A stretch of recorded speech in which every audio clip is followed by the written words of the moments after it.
기자회견을 마친 고성희가 실종된 다음 날 이지혁은 경찰서 조사실에 수갑을 찬 채 앉아 있었습니다. 이지혁 씨, 다시 한번 확인하겠습니다. 진화그룹 재단 이사장 고성혜 씨가 마지막으로 포착된 CCTV 영상 기억하시죠? 형사가 몇 장의 사진을 내밀었습니다.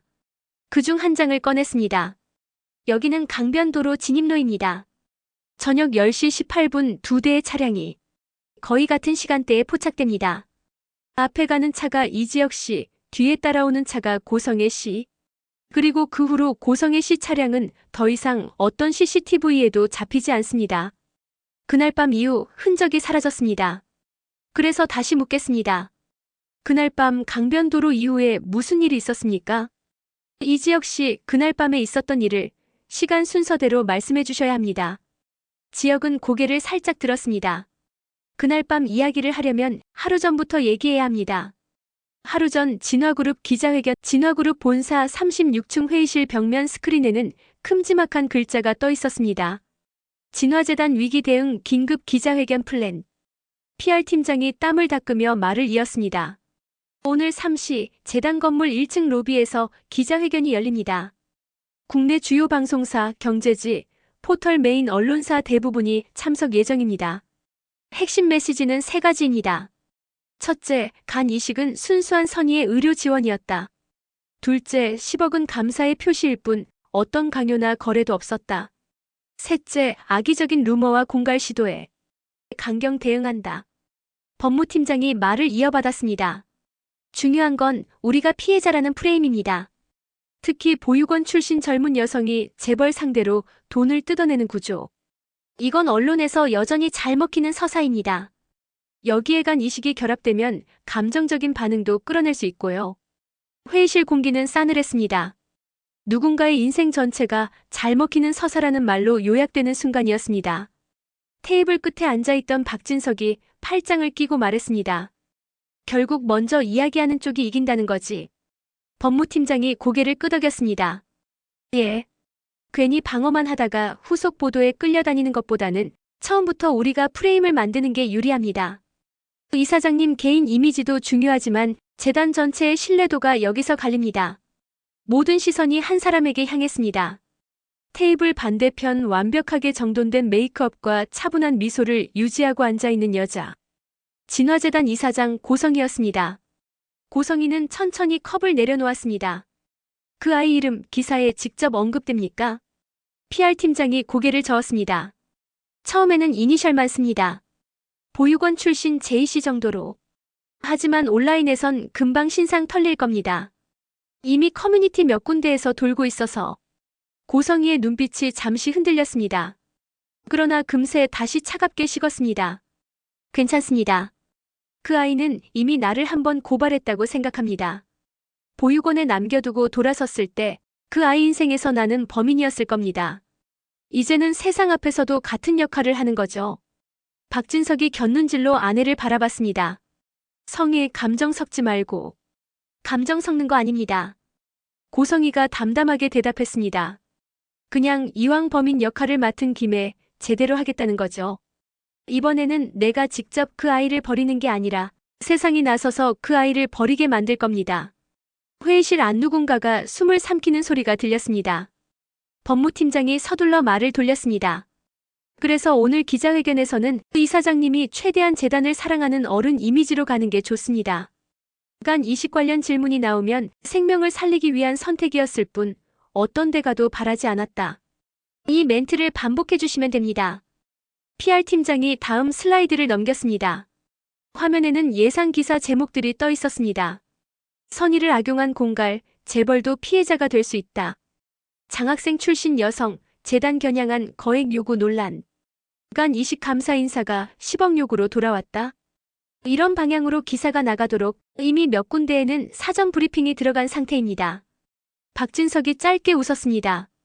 역시 돈을 받아본 쪽보다 돈을 내본 쪽 편이 언론에는 익숙하지. 고성희는 한참 동안 화면을 바라보다가 작게 중얼거렸습니다. 한유라 아니 지금은 지은오지. 그 아이는 이번에도 선택받지 못할 겁니다. 이번에는 내가 아니라 세상에게서. 같은 시각 이상철이 안경을 조금 내려쓴 채 노트북 화면을 바라보고 있었습니다. 옆에는 지은호, 한우진, 그리고 이지혁이 앉아 있었습니다. 자, 다시 정리해봅시다. 이상철이 키보드를 두드리며 말했습니다. 우리가 가진 건 이거야. 첫 번째 항목이 화면에 떠올랐습니다. 진화홀딩스에서 지은호 계좌로 입금된 10억 송금 내역. 둘째, 고성희가 돈 봉투를 건네며 했던 발언 녹음. 셋째, 우진이 출생신고 지연 기록과 병원 기록. 넷째, 진화재단에서 특정 병원으로 흘러간 수상한 후원금 자료. 다섯째, 성재가 가져올 수 있는 진화그룹 내부 회계 조각들. 그리고 하나 더 있어. 이상철이 노트북을 덮으며 말했습니다. 지은호 씨가 왜 그 10억을 받았는지 그 이유를 본인이 입으로 설명하는 장면. 그게 가장 중요한 증거가 될 수도 있어. 모든 시선이 은호에게로 향했습니다. 은호는 식탁 위에 놓인 통장을 천천히 쳐다봤습니다. 입금 10억 원 진화홀딩스. 선생님. 은호가 조용히 입을 열었습니다. 저 오늘 카메라 앞에 설 거예요. 이지혁이 반사적으로 그녀를 바라봤습니다. 카메라. 네. 은호가 고개를 끄덕였습니다. 진화그룹이 기자회견 열죠. 재단 입장 발표한다고요. 그 사람들 말대로면 저는 보육원 출신 장학생회관 이식받은 가족을 내세워 돈을 뜯어낸 여자가 됩니다. 어차피 그렇게 나올 겁니다. 우진이 입술을 깨물었습니다. 그래도 내 얼굴까지 공개되면 어차피 이름은 곧 털려. 은호가 말을 이었습니다. 차라리 내가 먼저 나가겠어. 저 사람이 버린 아이가 바로 이 사람입니다. 저 사람이 준 10억은 제 침묵값이 아니라 증거입니다. 이 말을 제가 제 입으로 하겠습니다. 이지혁의 눈빛이 흔들렸습니다. 은호 씨, 그건 너무 위험해요. 그쪽은 준비된 무대고 우리는 선배. 은호가 그를 바라봤습니다. 저 이제 더 이상 숨어서 살고 싶지 않아요. 보육원에서 울던 아이였을 땐 숨는 게 살 길이었어요. 근데 지금은 아니죠. 누가 날 뭐라 부르든 내 이름으로 서보고 싶어요. 이상철이 천천히 숨을 내쉬었습니다. 나도 처음에는 말리고 싶었는데 내가 어느 집에서 태어났든 이미 우리 집 딸 같은 애니까 그냥 조용히 평범하게 살았으면 하는 마음이 컸어. 그는 고개를 떨구었다가 다시 들었습니다. 근데 그 평범한 삶을 누가 부쉈냐 생각해보면 이미 상대가 먼저 칼을 들이댄 거야. 진화그룹이 기자회견 여는 순간 넌 이미 세상에 끌려나가는 거였어. 그럴 거면 차라리 내가 선택해서 나가는 게 더 나은 것 같구나. 우진이 손을 꽉 쥐었습니다. 그래도 내가 나가면 안 돼. 결국간 이식 받은 사람은 나고 그 사람 아들이라는 소문도 나에 관한 거고. 우진아.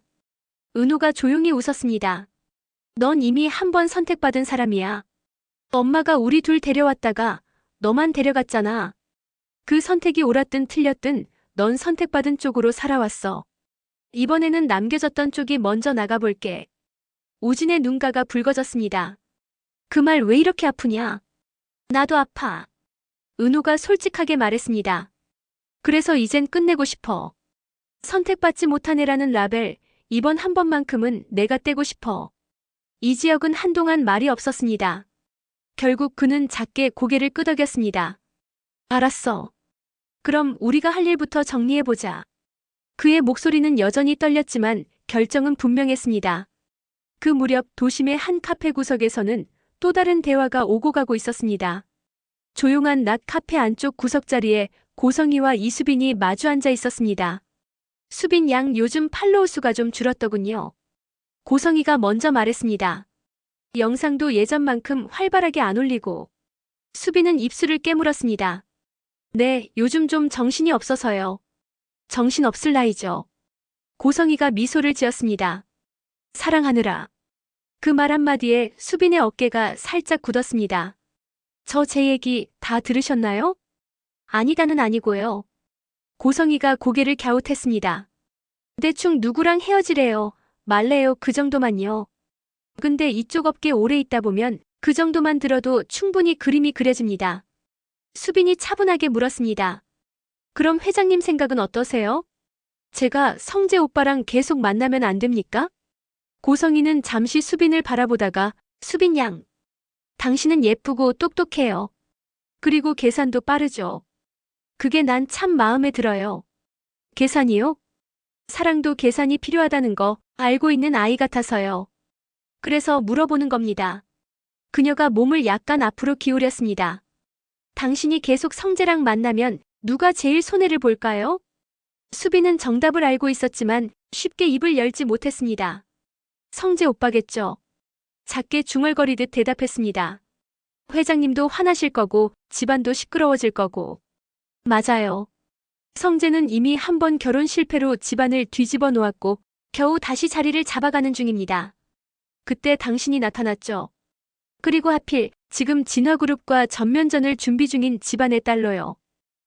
제가 지혁 오빠 동생이라서요? 수빈이 되물었습니다. 전 지혁 오빠 동생이 아닌 그냥 제 인생을 살고 싶어요. 제가 누구 딸이고 누구 동생이고 그런 거보다 제가 누구를 좋아하는지가 더 중요해요. 그 말도 드라마에서는 참 예쁘죠. 고성이가 웃었습니다. 하지만 현실에서는요, 누구 딸이냐, 누구 동생이냐가 곧 전쟁선입니다. 지금 우리 집이랑 당신 오빠 집이 같은 편이 될 수 없는 상황이라는 건 알죠? 우진이 때문에요? 수빈이 조심스럽게 물었습니다. 우진이가 그리고 지은호라는 애가. 고성이의 목소리가 차갑게 가라앉았습니다.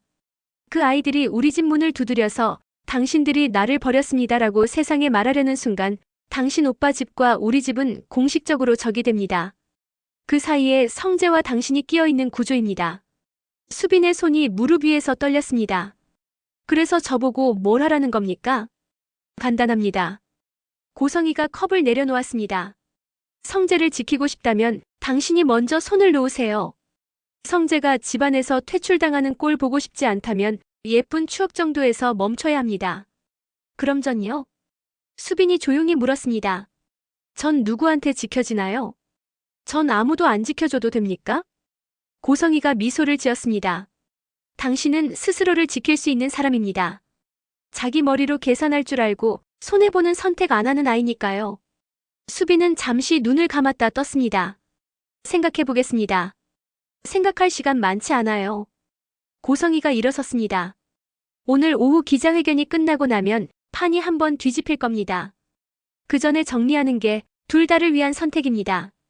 진짜 사랑이라면 놓아줄 줄도 알아야죠. 수빈은 혼자 남겨진 자리에서 식어버린 라떼를 바라보며 한참을 앉아 있었습니다. 언제부터 이렇게 됐지? 그냥 설레서 시작한 연애였는데 왜 맨날 회장님, 재단, 그룹, 전쟁 얘기만 나오지? 왜 항상 우리가 제일 약한 쪽이 되는지. 점심 무렵 병원 VIP 병실 창가에 한우진이 서 있었습니다. 얼굴빛은 여전히 완전히 건강해 보이지 않았습니다. 하지만 눈빛만은 이전과 다른 결심이 자리 잡고 있었습니다. 병실 문이 열리더니 고성이가 들어왔습니다. 평소처럼 완벽하게 꾸민 모습이었지만 가까이서 보면 눈 밑에 얕은 피로가 어른거리고 있었습니다. 우진아. 그녀가 부드러운 목소리로 불렀습니다. 괜찮니? 오늘 컨디션은 어때? 우진은 돌아보지 않고 창밖만 바라봤습니다. 저 오늘 뉴스에 나가요. 고성이의 발걸음이 멈췄습니다. 뭐라고? 우진이 천천히 몸을 돌렸습니다. 쌍둥이 동생이 아니라 내가 알고 있는 그 애가 오늘 카메라 앞에 서겠다고 하더라고요. 그러면서 나한테 이러더라. 너는 선택받은 쪽이었으니까 이번에는 남겨졌던 쪽이 먼저 나가보겠다. 지은호 얘기니? 성희의 눈이 가늘어졌습니다. 그래요. 보육원에 남겨두고 간 그 아이. 엄마가 버리고 간 내 쌍둥이 동생. 우진아. 성희가 한 발 다가오려 했습니다. 그 얘기는 지금 내 몸 상태로 할 만한 얘기가 아니야. 내가 얼마나 힘든 수술을 했는지 알잖아.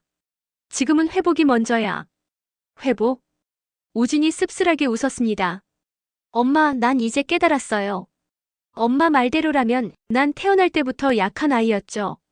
그래서 엄마가 나를 데리고 갔고 건강한 애는 보육원에 두고 온 거죠. 성희의 얼굴이 굳어졌습니다. 그건 그런 단순한 문제가 아니야. 그럼 어떤 문제였는데요? 우진의 목소리가 떨리기 시작했습니다. 엄마가 요새 법무팀이랑 회의할 때 쓰는 말로 해보세요. 리스크 관리였어요? 투자 대비 효율이었어요? 간 이식 가능한 자원을 가장 수익률이 높은 곳에 배분한 거예요? 그만해. 성희가 낮게 말했습니다. 우진아, 너 지금 흥분해 있어. 의사 선생님이. 나 이제 알아요. 우진이 말을 끊었습니다. 엄마가 나를 사랑하는 방식은 늘 효율적 사랑이었다는 거. 공부 잘하고 아프고 그러면 더 챙겨줄 이유가 생기고, 반대로 남겨두고 가도 되는 애는 조금 덜 챙겨도 된다는 마음이었겠죠. 성희는 한동안 말이 나오지 않았습니다. 결국 겨우 입을 열었습니다. 우진아, 엄마가 너만 데려간 건 너를 살리기 위해서였어. 그때는 그 선택밖에 없었다. 그래서 지금은요? 우진이 되물었습니다. 지금 엄마 선택은 뭐예요? 그때 남겨두고 간 애를 이번에는 세상 앞에서 한 번 더 버리겠다는 거예요? 성희가 눈을 감았다 떴습니다. 지금은 재단과 회사 모두가 걸린 문제야. 너 하나만 생각할 수 없는 상황이야. 그 말 딱 엄마다운 말이네요. 우진이 씁쓸하게 웃었습니다. 엄마는 항상 전체를 먼저 생각하니까. 근데 엄마, 나는 이제 한 사람을 먼저 생각하려고요. 한 사람? 그 사람이에요. 보육원에서 남겨졌던 애. 간 떼어준 동생. 내가 평생 친구인 줄만 알았는데 알고 보니 내 쌍둥이였던 사람. 우진의 눈빛이 흔들리지 않았습니다. 오늘 기자회견에서 엄마가 뭘 말하든 내가 나중에 어디선가 말할 기회가 온다면 그때는 엄마 편에 서지 않을 거예요. 엄마가 버렸던 사람 편에 설 겁니다. 성희의 손이 떨렸습니다.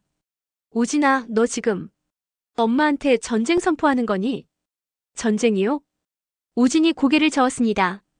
아니요. 그냥 엄마가 평생 한 번도 내 편에 서지 않았던 것처럼 이번엔 나도 엄마 편에 서지 않겠다는 말입니다. 침묵이 병실을 가득 채웠습니다. 심장 모니터의 B- 소리만이 공간을 메웠습니다. 오후 3시가 가까워질수록 뉴스 채널에서는 진화그룹 재단 간 이식 루머 관련 긴급 입장 발표. 자막이 계속 흘러나오고 있었고 포털 메인에는 이미 관련 기사가 예고처럼 걸려 있었습니다. 재단 건물 1층 로비는 기자들로 붐볐습니다. 지역과 이상철은 건물 맞은편 카페에서 그 광경을 내려다보고 있었습니다. 유리창 너머로 보이는 재단 로고와 붉은 카펫, 그리고 서서히 모습을 드러내는 고성희의 실루엣. 준비되셨어요? 지역이 물었습니다. 준비가 될 리가 있나? 이상철이 쓴웃음을 지었습니다. 그래도 피하지는 않을 준비는 오래전에 했지. 지역은 휴대폰을 들어 한 통의 메시지를 확인했습니다. 성재, 조금 늦을 것 같다. 집에서 큰 바람 한번 불고 나오는 중이다. 지역은 짧게 답장을 보냈습니다. 살아서만 와라. 그리고 또 한 통의 메시지. 지은호 선배, 우리도 곧 도착합니다. 재단 건물 뒤편 주차장으로 들어갈게요. 지역은 깊게 숨을 들이켰습니다. 그럼 시작합시다. 재단 로비. 사회자가 멘트를 시작하자 모든 카메라가 정면 단상을 향했습니다. 지금부터 최근 제기된 간 이식 및 금전 거래 관련 루머에 대한 진화재단의 공식 입장을 듣는 자리를 시작하겠습니다. 단상 위로 고성희가 올라섰습니다. 흰색 셔츠와 검은 재킷, 깔끔한 진주 귀걸이가 카메라 조명을 받아 반짝였습니다. 먼저 최근 재단과 저 개인을 둘러싼 여러 논란으로 심려를 끼쳐드린 점 진심으로 사과드립니다. 목소리는 안정적이었습니다. 저는 어려운 환경에서 자라난 아이들을 돕기 위해 재단 활동을 시작했습니다. 그 과정에서 한 환자와 그 가족을 돕게 되었고 간 이식이라는 큰 수술을 통해 한 생명을 살릴 수 있었습니다. 그분들께 감사 인사를 드렸던 기억이 아직도 생생합니다. 그래서 제가 드린 10억 원은 어떤 거래나 조건이 아닌 진심에서 우러나온 감사의 표현이었습니다. 뒤쪽에 서 있던 어느 기자의 입꼬리가 살짝 올라갔습니다. 미리 받은 브리핑과 거의 그대로였습니다. 하지만 최근 일부에서 이 선의를 왜곡하고 마치 제가 어떤 대가를 얻기 위해 환자와 그 가족을 이용한 것처럼 말하고 있습니다. 이 부분에 대해서는 저뿐 아니라 재단의 명예를 지키기 위해서라도 법적 조치를 취할 수밖에 없습니다. 여기저기서 메모하는 손길이 바빠졌습니다. 이때 어느 한 기자가 이사장님, 그 환자 가족이 보육원 출신이며 입양 후 진화재단 장학생이었다는 이야기가 있습니다. 사실입니까? 고성희의 눈빛이 아주 미세하게 흔들렸습니다. 그러나 곧 평온한 표정으로 대답했습니다. 재단 장학생 명단은 개인정보 보호 차원에서 구체적으로 말씀드리기 어렵습니다. 다만 재단이 도움을 준 많은 분들이 각자 사연이 있었던 건 사실입니다. 그분들의 과거를 들춰내며 누가 누구에게 버림받았느니 하는 식의 이야기를 언론이 소비하지 않았으면 하는 바람입니다. 또 다른 기자가 물었습니다. 그럼 그분이 주장하는 협박성 발언은 사실이 아니라는 말씀이십니까? 고성희가 살짝 웃었습니다. 혹시 녹음 파일 말씀하시는 건가요? 저도 전해 들었습니다. 하지만 상대방 동의 없이 몰래 녹음한 대화가 얼마나 왜곡될 수 있는지는 다들 잘 아시지 않습니까? 전체 맥락이 아닌 일부만 발췌된 자료로 진실을 재단하는 건 위험하다고 생각합니다. 뒤쪽에서 이 장면을 TV로 지켜보고 있던 지은호의 손이 떨렸습니다. 재단 뒤편 작은 회의실.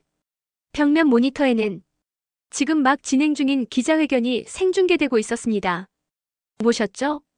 이상철이 잔을 내려놓으며 말했습니다. 저쪽은 이미 몰래 녹음 프레임으로 밀고 갑니다. 예상한 대로입니다. 지역이 낮게 대답했습니다. 그래도 들려줄 가치는 있습니다. 이게 내 스타일이야 라는 말이 얼마나 많은 걸 말해주는지 사람들은 생각보다 잘 압니다. 은호는 모니터 속 고성희를 바라보고 있었습니다. 마이크를 잡고 재단과 선의를 말하는 그 얼굴. 어릴 때 보육원 계단 위에서 내려다보던 얼굴과 하나도 변하지 않은 미소였습니다. 우진이 옆에서 묻었습니다. 은호야, 진짜 괜찮겠어? 나 오늘 처음으로 한유라 말고 지은호라는 이름으로 카메라 앞에 설 거예요. 은호가 천천히 일어섰습니다.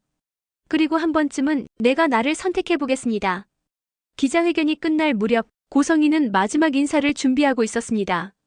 마지막으로 저와 재단을 향한 근거 없는 루머와 악의적 공갈 시도에 대해서는 법이 허용하는 한도 내에서 가장 강경하게 대응할 것임을 약속드립니다.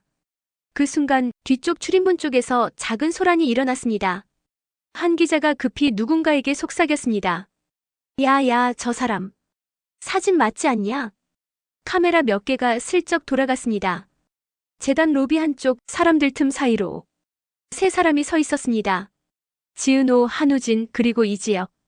고성희의 눈이 그들을 포착하는 데는 단 3초면 충분했습니다. 표정이 굳어졌습니다. 사회자가 마무리 멘트를 하려던 순간 한 기자가 손을 번쩍 들었습니다. 이사장님, 혹시 마지막으로 하실 말씀 없으십니까? 그 질문이 끝나기도 전에 로비 뒤편에서 다른 목소리가 튀어나왔습니다. 저 있습니다. 모든 시선이 그쪽으로 쏠렸습니다. 지은호가 한 발 앞으로 나섰습니다. 떨리는 숨을 한번 고르고 마이크가 있는 단상 쪽으로 향했습니다. 경호원들이 가로막으려 하자 이지혁이 먼저 나섰습니다. 잠깐만요. 그가 경호원의 눈을 똑바로 바라봤습니다. 형식적인 질문 하나 하게 해주세요. 이사장님이 말씀하시는 루머의 당사자가 바로 이 사람입니다. 그런데 이 사람 말은 한 번도 듣지 않았지 않습니까? 사회자가 당황한 표정을 지었습니다. PR팀에서 손짓을 했습니다. 막아라는 사인 같았습니다. 하지만 이미 기자들의 카메라는 새 사냥감을 포착한 상태였습니다. 잠깐만요. 한 방송사 기자가 나섰습니다. 이분이 그 구간 이식 환자 가족 맞습니까? 지은호가 그 질문에 스스로 대답했습니다. 네. 목소리가 생각보다 또렷하게 나왔습니다. 저 그 루머의 주인공입니다. 구간 이식 환자 가족이고 10억을 받은 사람입니다. 그리고 그녀는 단상 위에 고성희를 올려다봤습니다. 저 사람한테 버려졌던 아이이기도 합니다. 로비 항공기가 얼어붙었습니다. 카메라 플래시가 한꺼번에 터졌습니다. 몇몇 기자는 이미 오늘 기사각을 떠올리고 있었습니다. 고성희의 얼굴에서 혈색이 사라졌습니다. 하지만 단상 아래로 내려가지는 않았습니다. 그럴수록 도망치는 그림이 잡힌다는 걸 본능적으로 알고 있는 사람이었습니다. 사회자가 다급하게 말했습니다. 오늘 브리핑은 여기까지. 그 말을 자르듯 또 다른 목소리가 들렸습니다. 기회 한 번만 주십시오. 이상철이 뒤에서 나섰습니다. 진실은 한쪽 말만 들어서는 모릅니다. 이 자리에서 재단 이사장 말만 들려주고 끝내지 마십시오. 버려진 쪽 이야기도 한 번쯤은 들어야 공정하지 않겠습니까? 몇몇 기자의 시선이 달라졌습니다. 버려진 쪽이라는 단어가 묘하게 자극적이었습니다. 사회자는 결국 상부의 눈치를 보다 마이크 하나를 지은호 앞쪽으로 내주었습니다. 짧게만 해주시죠. 이사장님께 신뢰가 되지 않는 선에서 이미 충분히 신뢰 중이라서요. 은호가 씁쓸하게 웃었습니다. 조금 더 해도 될 것 같습니다. 마이크를 쥔 손이 살짝 떨리고 있었지만 목소리는 점점 안정되어 갔습니다. 저는 어릴 때 이름이 한유라였습니다. 5살, 6살쯤 보육원에 있었습니다. 어느 날 어떤 여자가 쌍둥이 아이들을 데려왔습니다. 저와 제 오빠였습니다. 조용한 웅성거림이 로비를 스쳤습니다. 그날 그 여자는 우리 둘을 놔두고 갔습니다. 며칠 뒤 다시 나타났습니다. 그리고 은호가 숨을 골랐습니다. 오빠만 데려갔습니다. 저는 거기 남겨졌습니다. 카메라 몇 개가 고성의 얼굴을 잡기 시작했습니다. 표정 하나하나가 클로즈업으로 담겼습니다. 그때 저는 나는 선택받지 못한 쪽이구나. 그렇게 생각했습니다. 그 뒤로 내내 내 인생은 남겨진 자리에서 시작하는 줄 알았습니다. 우진이 뒤에서 주먹을 꽉 쥐었습니다. 눈가가 붉어졌지만 눈물을 흘리지는 않았습니다. 그래서 나중에 알게 되었을 때도 그냥 받아들이려고 했습니다. 그 사람은 나를 버린 엄마였고 지금은 재단 이사장이고 나는 그저 한때 장학생이었던 사람이다. 그렇게 선을 긋고 살려고 했습니다. 은호가 통장을 꺼냈습니다. 투명 폴더에 넣어온 복사본이었습니다. 그러다가 제 쌍둥이 오빠가 간 이식이 필요하다는 걸 알게 됐습니다. 그 사람의 아들이면서 내가 어릴 때 버리고 간 그 여자가 데려간 아이였습니다. 고성희의 어깨가 아주 미세하게 떨렸습니다. 저는 그냥 살리고 싶었습니다. 어릴 때 저 혼자 남겨졌던 밤에 내 옆에서 같이 울어주던 사람이었고 학창시절에는 친구였고 나중에는 내가 아니면 살릴 수 없는 사람이었으니까요. 그녀는 잠시 말을 멈추고 조용히 마이크를 다시 잡았습니다. 수술은 잘 끝났습니다. 오빠는 살아났고 저는 간 일부를 잃었습니다. 그리고 그날 밤 이사장님이 저를 불렀습니다. 지역은 그날 병원 복도의 냄새까지 다시 떠올리는 듯 했습니다. 이분이 저에게 돈 봉투를 내밀었습니다. 그리고 이렇게 말했습니다. 은호가 녹음기를 꺼내 마이크에 가까이 댔습니다. 녹음 파일이 재생되자 로비아는 숨소리조차 조심스러운 이상한 정적에 휩싸였습니다. 이게 내 스타일이야. 돈 아니고 뭐로 고맙다고 해야겠니? 바라는 걸 받았으면 값을 치러야 하는 게 인생이야. 우진이 내버려둬. 너는 강하지만 우진인 유약해. 이런 상황, 우진이 인생에 좋지 않아. 녹음이 끝나자 몇몇 기자가 숨을 삼켰습니다. 여기까지 들으면 많은 분들이 이렇게 생각하실 겁니다. 은호가 말을 이었습니다. 그래도 10억이면 조용히 사라지는 것도 나쁘지 않지 않나? 재벌에게서 10억 받았으면 그냥 입 닫고 사는 게 현명한 거 아니냐? 그녀가 손에 쥔 통장을 들어보였습니다. 그래서 저는 이 돈을 받았습니다. 하지만 이 사람 뜻대로 조용히 사라지기 위해 받은 게 아니라 이 돈을 증거로 쓰기 위해 받았습니다. 기자들 눈빛이 살짝 달라지기 시작했습니다. 이 10억은 제 침묵값이 아니라 증거 은폐를 위해 오간 뇌물입니다. 그리고 지금 이 녹음은 선의의 감사가 아니라 당신 인생에서 사라져달라는 말의 포장입니다. 고성희가 마이크를 향해 몸을 기울였습니다. 이건 일방적인 주장입니다. 전체 맥락, 저도 알고 있습니다. 은호가 말을 잘랐습니다. 전체 맥락은 이렇습니다. 어릴 때 저를 버리고 간 사람이 나중에 재간을 필요로 하는 아이의 엄마가 되어 나타났고 살려달라고 부탁했습니다. 저는 그 아이를 살렸고 그 사람은 제 입을 막으려고 했습니다. 그녀는 마지막으로 말했습니다. 오늘 이 자리에서 저는 선의의 피해자 코스프레를 하러 나온 게 아닙니다. 그냥 저도 한 번쯤은 제가 나를 선택해보고 싶어서 나온 겁니다. 버려졌던 아이가 이번에는 스스로를 버리지 않겠다고 말하려고요. 로비 안공기는 아무도 예상하지 못한 방향으로 휘어지고 있었습니다.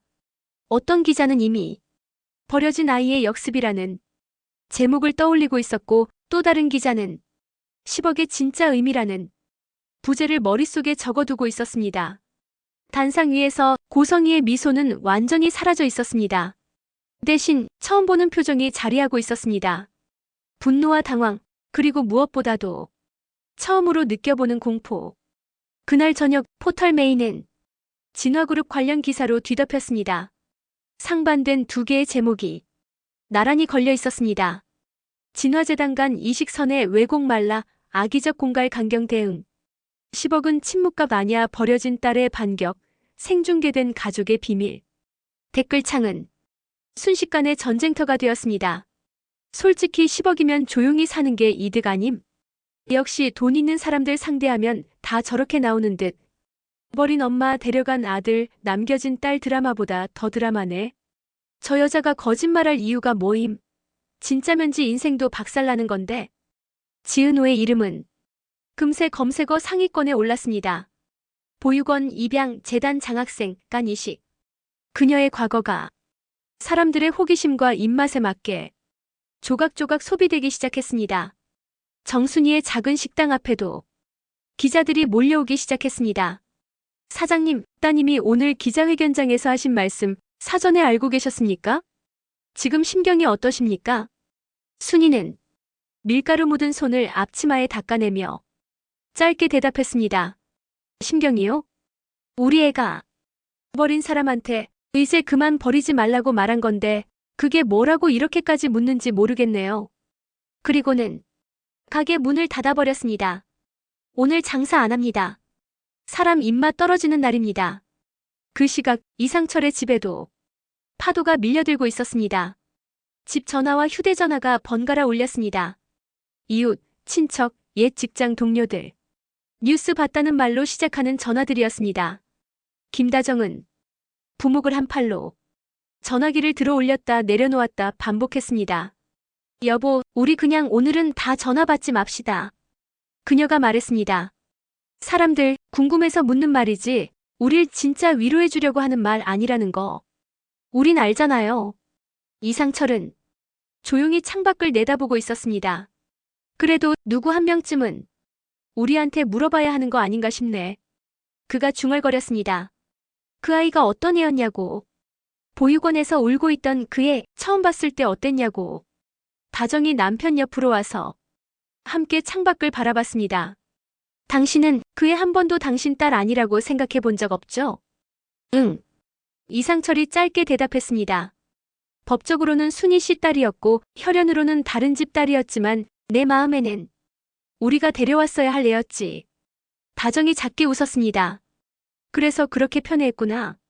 맨날 밥 먹으러 오면 반찬 하나씩 더 얹어주고. 야, 누가 들으면 진짜 편애한 줄 알겠다. 이상철이 피식 웃었습니다. 근데 지금 생각하면 그렇게라도 안 했으면 평생 후회했을 것 같다. 밤이 깊어갈수록 도시는 오히려 더 시끄러워졌습니다. 진화그룹에서는 비상회의가 다시 열렸습니다. 오늘 상황 어떻게 보십니까? 법무팀장이 조심스럽게 물었습니다. 박진석은 넓은 회장실 한가운데 서서 야경을 바라보고 있었습니다. 솔직히 말해보게. 이 정도면 우리가 이긴 싸움인가? 법무팀장은 약간 머뭇거렸습니다. 프레임 선점에는 성공했습니다. 그래도 생방송으로 버려진 딸의 증언이 나가버린 이상 여론은 양분될 겁니다. 법적으로는 여전히 우리가 유리하지만 이미지 싸움에서는 완벽한 승리를 장담하기 어렵습니다. 고성희는 잠시 말이 없었습니다. 그러다 조용히 말했습니다. 그 아이, 카메라 앞에서 내 이름 부르던 표정이 아직도 눈에 남네요. 박진석이 아내를 돌아봤습니다. 지금 와서 물러나고 싶나? 아니요. 고성희가 고개를 저었습니다. 지금 물러나면 내가 그 아이한테 진 겁니다. 나는 그 애를 버렸고 그 애는 다시 나를 버리겠다고 선언했습니다. 지금 물러나는 건 두 번째로 버려지는 셈입니다. 그럼 어쩔 생각인가? 계속 가야죠. 성희의 눈빛이 다시 차가워졌습니다. 앞으로는 법정 싸움입니다. 증거 하나하나 누가 더 오래 버티느냐 싸움이 될 겁니다. 버티는 건 우리 쪽이 더 익숙하잖아요. 그날 밤 늦게 지혁은 자신의 차 안에 앉아 있었습니다. 집 앞 골목 엔진을 끈 상태로 핸들에 이마를 대고 있었습니다. 휴대폰 화면에는 미답 통화 기록이 줄지어 있었습니다. 수빈, 성재, 미상번호, 기자. 잠시 후 휴대폰이 다시 울렸습니다. 이번엔 박성재였습니다. 지혁이 통화 버튼을 눌렀습니다. 야, 나야. 성재의 목소리는 이미 하루 종일 전쟁터를 다녀온 사람의 목소리였습니다. 어디냐? 지혁이 물었습니다. 회사 주차장. 오늘 하루 내가 어떤 집 아들인지 뼈저리게 본 날이었다. 아버지랑 많이 부딪혔냐? 부딪혔다. 성재가 짧게 웃었습니다. 우진이 얘기 꺼냈다가 거의 집에서 쫓겨날 뻔했다. 그래도 말은 했다. 이제는 버린 사람 말고 버려진 사람 편에 서보겠다고. 지혁은 잠시 침묵했다가 말했습니다. 수빈이는 헤어지자고 했다. 성재가 담담하게 말했습니다. 근데 대신 재밌는 말도 하더라. 오빠, 나도 계산은 하는 사람인데 이번만큼은 손해보는 선택 한번 해보고 싶어요. 그러더라. 지혁의 손이 핸들을 꽉 쥐었습니다. 그래서 뭐라고 했냐? 내가 뭐라 하겠냐? 성재가 한숨을 쉬었습니다. 그저 우리 둘 다 이번 싸움에서 살아남으면 그때 다시 얘기하자. 그렇게 말해줬다. 전화 너머로 잠시 바람 소리만 들렸습니다. 지혁아. 성재가 다시 입을 열었습니다. 너 오늘 지은호랑 같이 서 있는 거 봤다. TV로. 너. 예전에 내가 한 말 생각났다. 성재가 낮게 웃었습니다. 사람은 자기가 선택한 자리에서 책임을 져야 한다고. 오늘 너도 내 자리 선택한 것 같더라.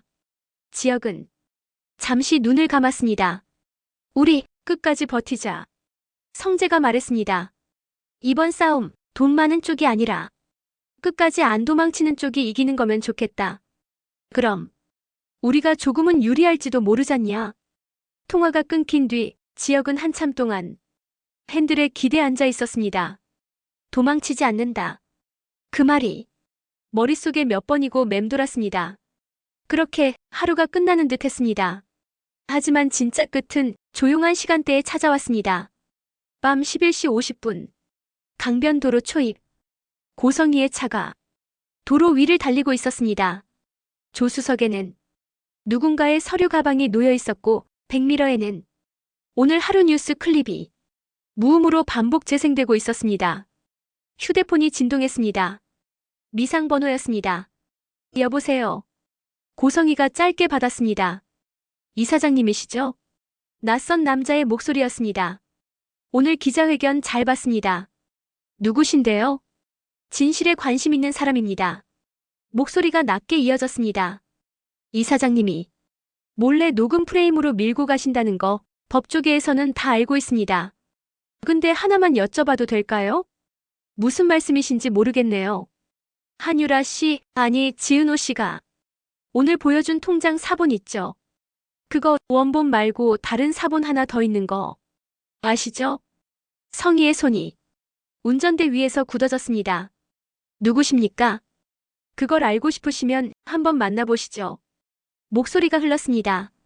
지금 가시는 방향으로 조금만 더 오시면 조용히 얘기하기 딱 좋은 곳이 있습니다. 그 순간 백미러에 다른 차 한 대가 멀리서 따라오는 모습이 포착되었습니다. 회색 세단. 운전석에는 굳은 얼굴의 한 남자가 타고 있었습니다. 이지혁이었습니다. 그가 이 길을 따라오게 된 이유, 그리고 이 밤 이후로 무슨 일이 일어났는지는 아직 아무도 모릅니다. 다만 분명한 건 그 밤 이후로 고성희의 흔적이 어느 CCTV에도 잡히지 않았다는 것, 그리고 다음 날 아침 경찰서 조사실에서 이지혁이 수갑을 찬 채 앉아 있었다는 사실뿐입니다. 형광등 불빛 아래 형사의 질문이 다시 이어졌습니다. 그래서 묻는 겁니다. 이지혁 씨. 당신은 그날 밤 강변도로 이후에 무슨 일이 있었습니까? 왜 고성애 씨가 그 이후로 사라진 것처럼 보이는지 설명해 주셔야 합니다. 이지혁은 천천히 눈을 들었습니다. 도망치지 않는다. 성재의 말이 떠올랐습니다. 이번에는 버려진 쪽이 도망치지 않겠다. 은호의 말도 떠올랐습니다. 그리고 아버지 이상철이 했던 말도 생각났습니다. 진실을 끝까지 숨기려 드는 사람이 제일 미움받는다. 이지혁은 입을 열었습니다. 그날 밤 저는 그의 다음 한마디가 모든 것의 시작인지 혹은 끝인지 아직 아무도 모릅니다. 다만 이제부터 펼쳐질 이야기에는 돈과 피, 사랑과 배신, 그리고 버려진 사람들의 선택이 모두 엉켜 들어갈 것이라는 사실만은 분명해 보였습니다. 여기까지 화려한 날들의 또 다른 밤 이야기였습니다. 이 드라마가 앞으로 어떻게 꼬이고 어떻게 뒤집히고 어떻게 복수와 화해로 흘러갈지 계속 궁금하시다면 구독과 좋아요, 알림 설정 꼭 부탁드립니다. 여러분의 한 번의 클릭이 다음화를 쓰는 큰 힘이 됩니다. 다음화에서 뵙겠습니다.